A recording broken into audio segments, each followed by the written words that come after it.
محمد عربی حصہ 9 کرنیں ابھرتی ہیں۔ رب ذوالجلال نے فرمایا، اے محمد، ایسا نہیں ہے کہ اس اللہ نے تم کو یتیم پایا تو ٹھکانہ عطا فرمایا اور راہ حق سے بے خبر پایا تو سیدھا راستہ دکھایا۔ بے شک ایسا ہی ہے، ماں باپ کی آنکھیں بند ہوئیں تو محمد اللہ کی رحمتوں سے محروم نہ ہوئے۔ یہ اسی کا فضل و کرم تھا کہ آپ کو ایسے دادا ملے جو آپ پر ماں باپ کی طرح مہربان تھے، پھر ایسے چچا ملے جنہوں نے کبھی یتیمی کا احساس تک نہ ہونے دیا۔ دادا عبد المطلب کا انتقال ہوا تو ابو طالب نے آپ کو اپنے سائے عاطفت میں رکھا۔ یہ عبد المطلب کے بیٹے تھے اور آپ کے چچا تھے۔ باپ نے اپنی موت سے پہلے ان کو آپ کا سرپرست بنا دیا تھا اور وصیت کر گئے تھے کہ محمد کا خیال رکھنا اور ان کی خیر خواہی میں کوئی کسر نہ اٹھا رکھنا۔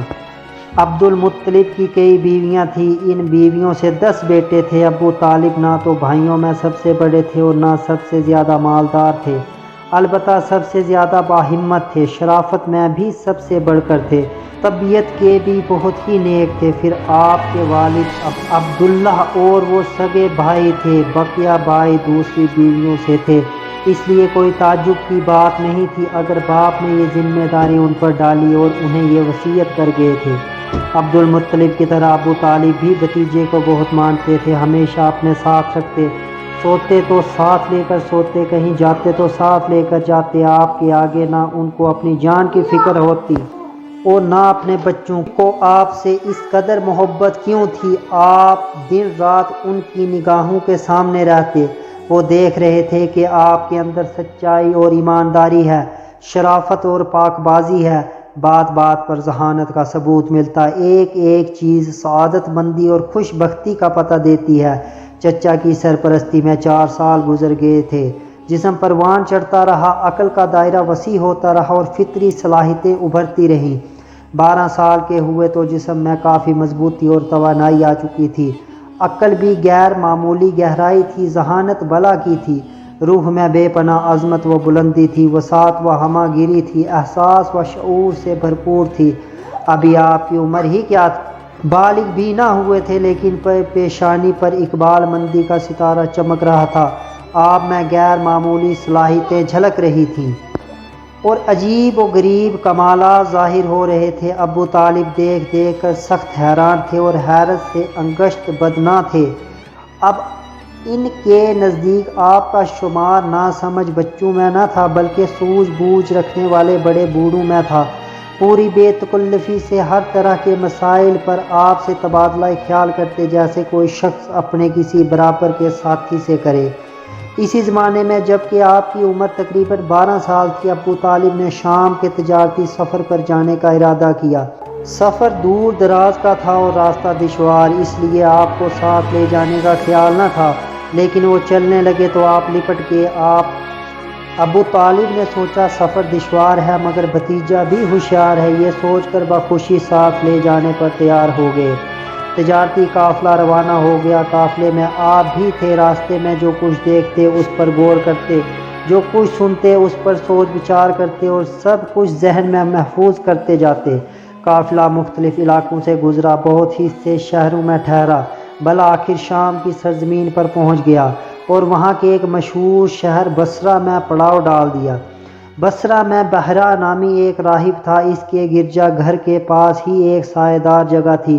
قریش تاجر جب بھی بصرہ پہنچتے وہیں پر ٹھہر کر کچھ آرام کرتے، پھر آڑھتیوں اور بیوپاریوں سے ملتے۔ یہ قافلہ بھی اسی جگہ ٹھہرا اور ہر شخص اپنے اپنے کام میں مصروف ہو گیا۔ کوئی زیادہ تھکا ہوا تھا، بیٹھ کر دم لینے لگا، کوئی بھوک سے بے تاب تھا تو دسترخوان پھیلا کر بیٹھ گیا، کوئی اپنا تجارتی سامان ٹھیک کرنے لگا، جلدی سے اس کو ٹھکانے لگائے، اور ابھی کوئی بہت زیادہ دیر نہیں ہوئی تھی۔ لوگ اسی طرح اپنے اپنے کاموں میں لگے ہوئے تھے کہ ایک قاصد آیا، بولا، آپ لوگ بحرہ کے یہاں تشریف لے چلے، انہوں نے کھانے کا اہتمام فرمایا ہے اور آپ تمام لوگوں کو دعوت دی ہے۔ لوگ حیرت سے ایک دوسرے کا منہ تکنے لگے، نگاہیں گویا ایک دوسرے سے پوچھ رہی تھی، وہ یہاں کئی بار آئے، ٹھہرے اور چلے گئے، لیکن بحرہ نے کبھی بھی نہیں پوچھا آج ہی وہ کیوں اتنا مہربان ہو گیا۔ بہرحال کرتے کیا دعوت قبول کر لی اور تمام لوگ قاصد کی رہنمائی میں روانہ ہو گئے۔ ہاں صرف محمد رہ گئے، آپ نہیں گئے اس لیے کہ ابھی بچہ تھے۔ بحریہ نے سب کا بہت ہی پرتپاک خیر مقدم کیا اور بولا، بھائیوں میں چاہتا ہوں آج تم سب میرے ساتھ کھانا کھاؤ اور تم میں سے کوئی بھی نہ رہ جائے۔ اہل قافلہ ہم سب آ گئے ہیں۔ وہاں ایک چھوٹا لڑکا بھی ساتھ تھا، اس کو وہیں چھوڑ آئے۔ بہرا نہیں نہیں، لڑکا ہے تو کیا، اس کو بھی بلا، وہ بھی یہی کھانا کھائے گا۔ ان کی حیرانی اور بڑھ گئی کہ ایک تو خلاف معمول دعوت کی، پھر یہ بھی اصرار کیا کہ کوئی رہ نہ جائے۔ بحریہ کیا بات ہے، آج آپ نے ہماری دعوت کی ہے، اس سے پہلے تو کبھی کرتے نہ تھے؟ انہوں نے بڑے تعجب سے پوچھا۔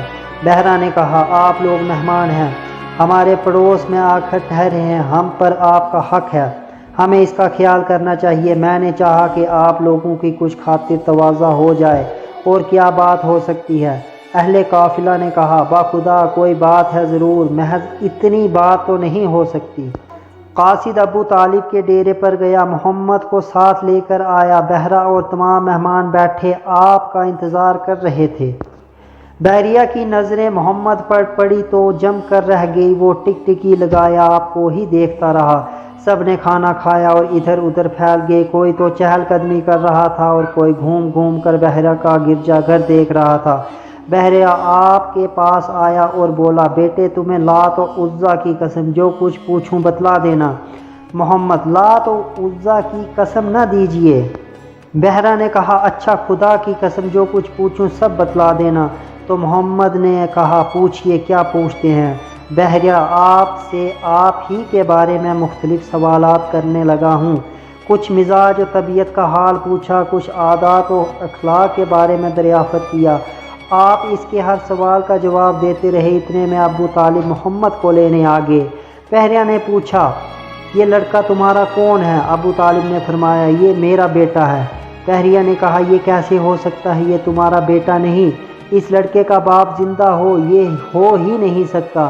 آپ کے بارے میں بحرہ کی یہ معلومات دیکھی تو ابو طالب دنگ رہ گئے اور بولے، ہاں یہ میرا بھتیجا ہے۔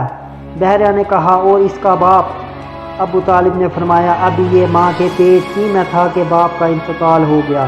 بحرہ نے پھر کہا، تم نے سچ کہا، اب اپنے بھتیجے کو گھر واپس لے جاؤ اور دیکھو اسے یہودیوں سے بچائے رکھنا۔ خدا کی قسم اگر انہوں نے دیکھ لیا اور جس حد تک میں نے اسے پہچان لیا ہے انہوں نے بھی پہچان لیا تو اس کی جان کے پیچھے پڑ جائیں گے۔ تمہارا یہ بھتیجا ایک عظیم انسان ہوگا۔ پھر وہ واپس ہو گیا، چہرہ خوشی اور اطمینان سے چمک رہا تھا اور زیر لب یہ کہتا جا رہا تھا، میرا اندازہ بالکل صحیح تھا۔ اگلا حصہ انشاءاللہ اگلے باب میں بیان کیا جائے گا۔